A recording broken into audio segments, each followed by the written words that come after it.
No, Sebulba, I do not want your frog. Um, Space creature. Hello, everyone. Welcome back to the Random Phantom. I'm your host, Ravenwood, and welcome back to the Stars Collection. For today's episode, we'll be covering Sebulba. Sebulba. So, here's the package.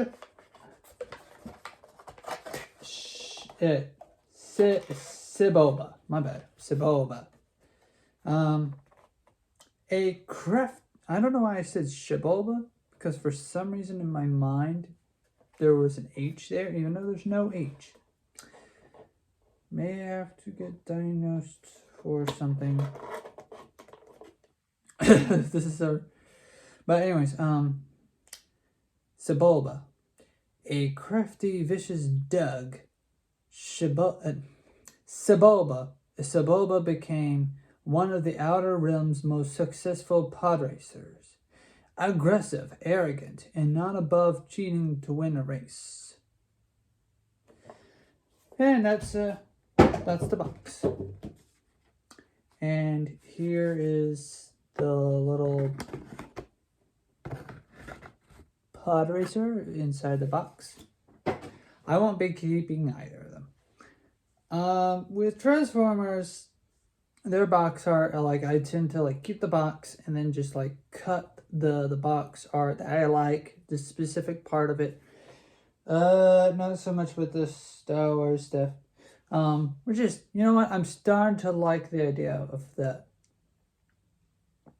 collecting the figurines come in bland boxes, so that way I don't keep any of the cardboard around, because could cause problems in the near future.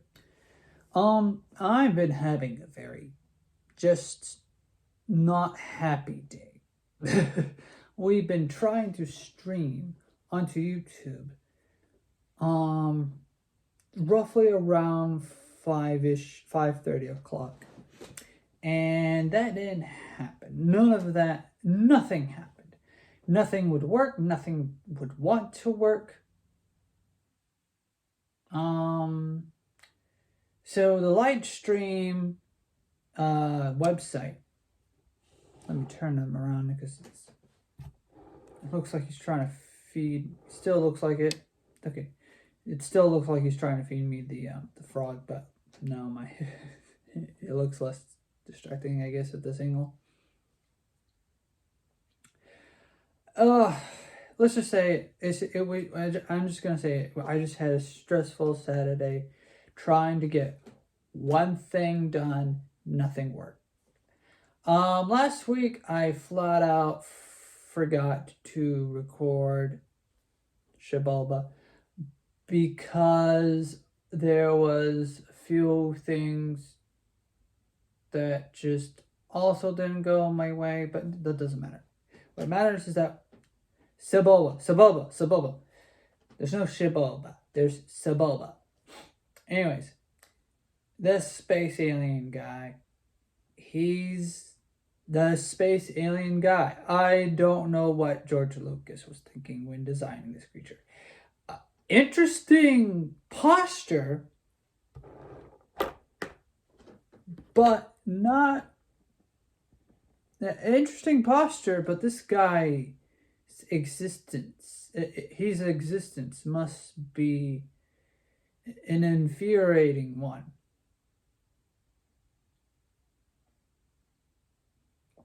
I would not want to live like this, for obvious reasons.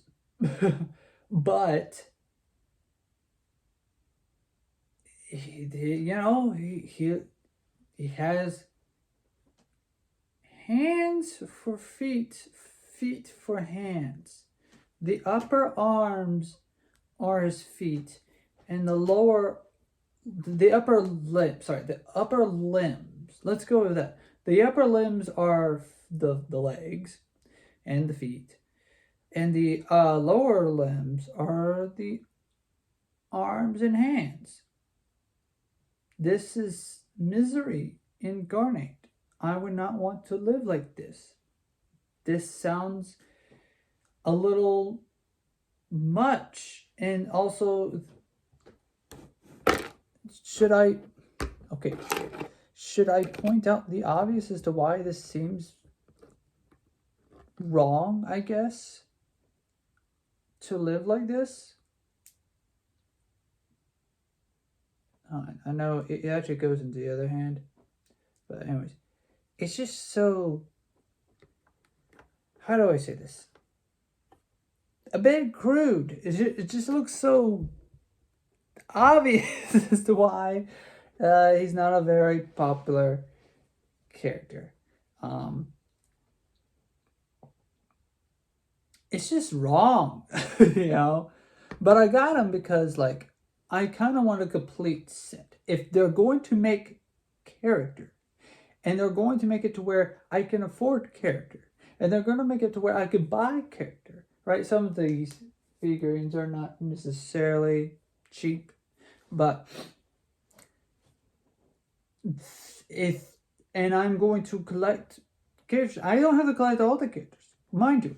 I don't have to collect all the figurines. There's some figurines that are like, okay, this is just basically this character but hologram, or this is this character but Christmas theme.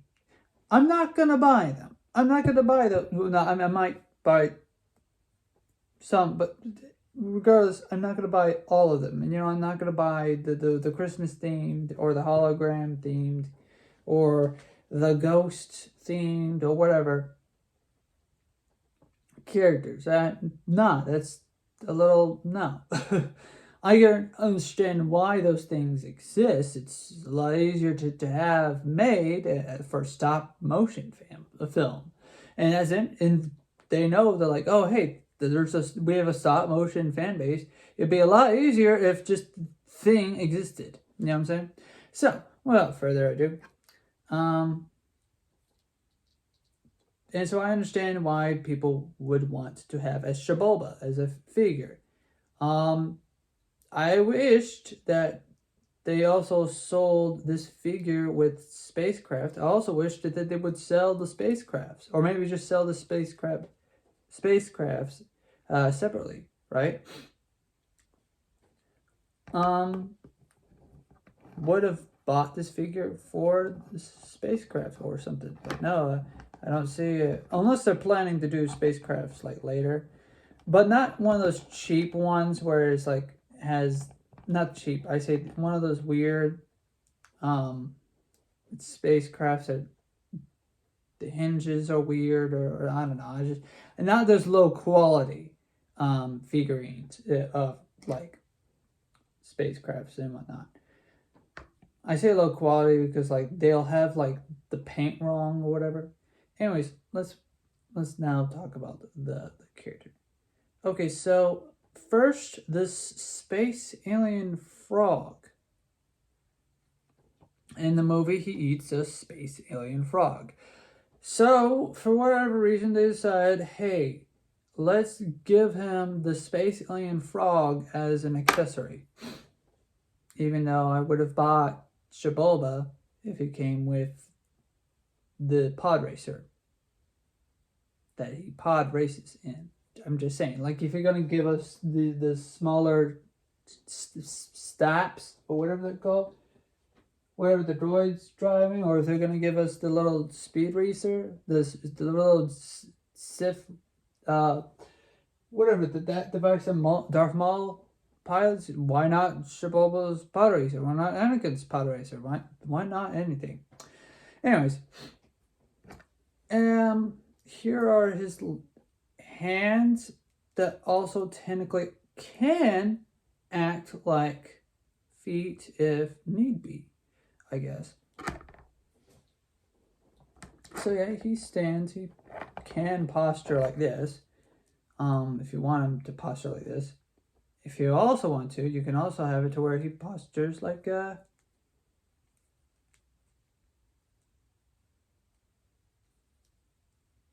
this, but I wouldn't recommend it because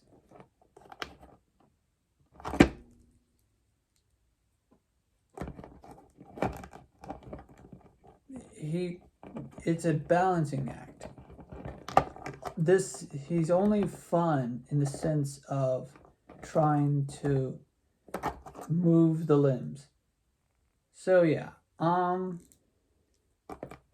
yeah, that's the only fun factor about this character, is that you can move the limbs.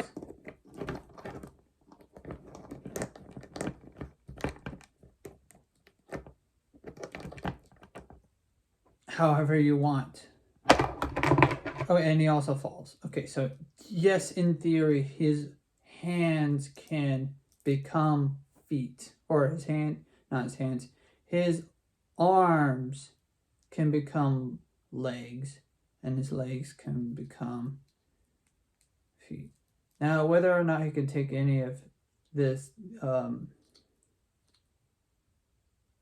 armor off or whatever, the little thing, I guess this little thing around his waist, I'm not going to try.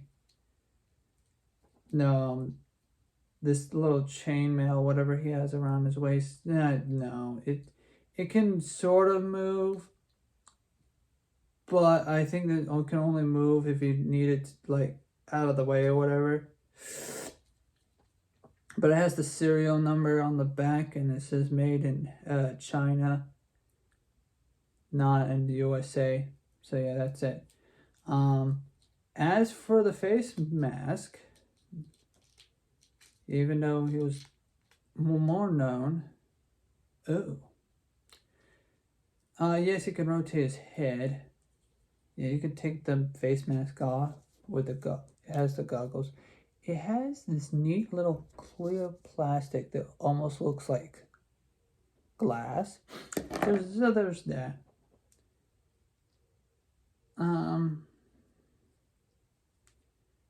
He has nice detailed little like beads on his little, I don't know what they're called, the thing that comes from his face or whatever. He has this like kind of fish face, not fish face, like kind of aquatic / reptilian ears, I guess. I don't know. That could explain what a Doug is. Maybe that like he is either a lizard or he is an aquatic creature or something.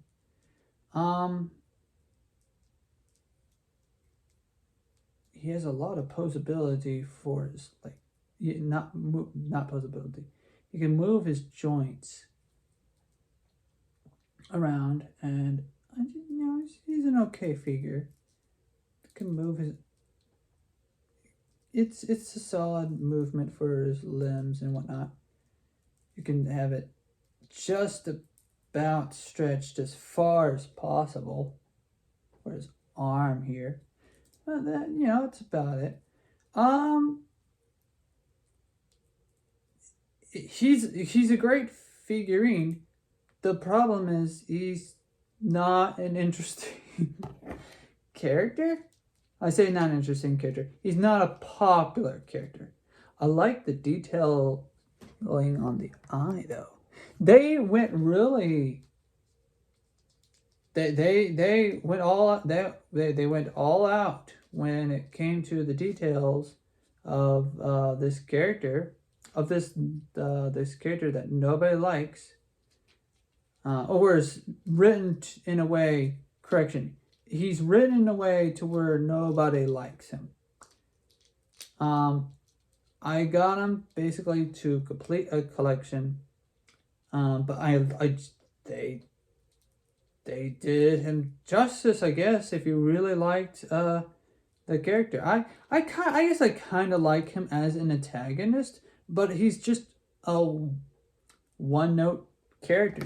He's just kind of just here and then gone. Like, not here and gone. Like, he was only made for one scene, the pod race, to be an antagonistic pod racer. Because whenever you have those car racing movies, no one's actually going to care about who gets into first place or whatever, because most of the car racers are just nice guys who can race, right? Who's very good at car racing. Okay, now the balance. The only fun part of this figure is that you have to find a way to balance him properly. But that's the only thing about him, I guess. Move his arms just right. Yeah, so it's a nice balancing act, I guess. And just have it to where he's holding the frog in some sort of fashion, I guess. If the frog just wants to stay in his hand, there we go. Yeah, so, yeah, that's it. Here's Sebulba. The mask can be taken off. You can move the character around and whatnot. And yeah, that's it. That's him. That is the character. That is not beloved, but also not not hated. Not to a point where like, oh, this guy really Hasbro / Disney / Lucasfilm, you decided to waste your money on making a lot of plastic on this character. No pod racer, you know. But hey, he's part of the collection, and I'm trying to complete a collection of the Star Wars, and so why not get him out of the way, I guess. Bye-bye!